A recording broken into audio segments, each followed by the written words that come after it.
Hello guys! Magandang araw po sa ating lahat. Welcome to this channel, Adsin Andre. So, andito po tayo ngayon sa Love Life Cafe. At may ka-meet up tayo.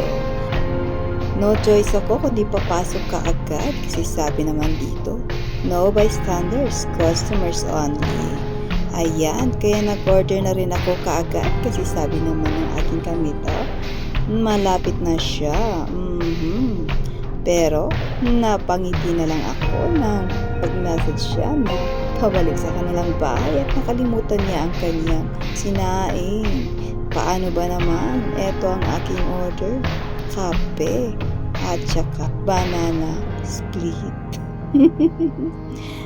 Nako, honor. Kasi sigurado naman sasabihin niya, traffic ang kanila. Kaya no choice, kainin ko na lang ito habang nag-aantay ng tiba-tibang oras.